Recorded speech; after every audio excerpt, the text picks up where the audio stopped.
രമ്യ, നിനക്കിത് എന്തു പറ്റി? കോളേജിലെ തല്ലിപ്പൊളി ആണുങ്ങളെ പോലും വില വെക്കാതെ എല്ലാത്തിനെയും നിന്റെ കാൽച്ചുവട്ടിൽ വീഴ്ത്തിച്ച നീയാണോ ഒരു പീറപ്പെണ്ണിന്റെ വലിപ്പം പറയുന്നേ? അങ്ങനെയല്ലടി, അവൾ എന്ത് ചെയ്താലും അത് വിജയിക്കും. അവളൊരു പ്രത്യേക ഭാഗ്യമുള്ളവളാ. പിന്നെ ഭാഗ്യം എന്നെ കൊണ്ടൊന്നും പറയിപ്പിക്കണ്ട. നീയൊന്ന് ഉഷാറായി കഴിഞ്ഞാ പറഞ്ഞു പോകാവുന്ന കാലി തറച്ചൊരു ഉണക്കമുള്ളു അത്രയേ ഉള്ളൂ അവള്.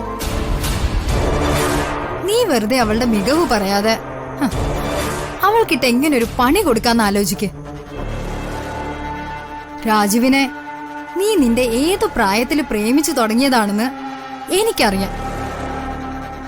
അങ്ങനെ നിനക്കവനെ അവൾക്ക് വിട്ടുകൊടുക്കാൻ പറ്റുമോ? അംബികമ്മയുടെ ആണല്ലോ. നീ കോൾ എടുക്ക. ഹലോ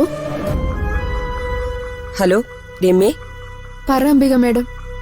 നീ എനിക്കൊരു സഹായം ചെയ്യണം. സഹായോ? നമുക്കിടയിൽ ഇങ്ങനെ ഫോർമാലിറ്റിയുടെ ഒക്കെ ആവശ്യമുണ്ടോ? എന്താണ് അംബിക മേഡത്തിന് ചെയ്തു തരേണ്ടതെന്ന് പറ. എന്നെ കൊണ്ടാവുന്നതാണെങ്കിൽ ഞാൻ ചെയ്തു തരും. അതെനിക്കറിയാം രമ്യേ, അതല്ലേ ഞാൻ നിന്നെ തന്നെ വിളിച്ചത്. നീ വിചാരിച്ച നിസാരമായിട്ട് നടക്കുന്നൊരു കാര്യമാണ്. ഞാൻ കാര്യം പറയാം. രാജുവും ഋതികയും അവളുടെ ആ ദിവ്യയുടെ സീമന്തം നടത്താൻ തീരുമാനിച്ചിരിക്കുക. ദിവ്യയുടെ സീമന്തോ? അതെ. അവരെന്തിനാ അവളുടെ സീമന്തം നടത്തുന്നേ? എന്നെയും എന്റെ മകനെയും തോൽപ്പിക്കാൻ. അല്ലാതെ പിന്നെ എന്തിനാ? അവളുടെ കുഞ്ഞ് എന്റെ മകന്റേതാണെന്നാണല്ലോ അവരുടെ വാദം. അതിലെന്തെങ്കിലും സത്യം ഉണ്ടോ അംബിക മേഡം? നീ എന്താ അങ്ങനെ ചോദിച്ചത്? എന്റെ മകൻ അത്രയ്ക്ക് മോശമാണോ? അങ്ങനെയാണോ നീ വിചാരിച്ചിരിക്കുന്നേ? അയ്യോ, അങ്ങനെയല്ല. ഞാൻ വെറുതെ ചോദിച്ചേ ഉള്ളൂ.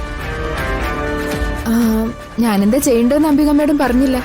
ആ ചടങ്ങും ആചാരവും ഒക്കെ അവര് നടത്തുന്നത് എന്നെയും എന്റെ മകനെയും നാണം കെടുത്താൻ മാത്രമാണ്. നീ ആ ചടങ്ങ് മുടക്കണം.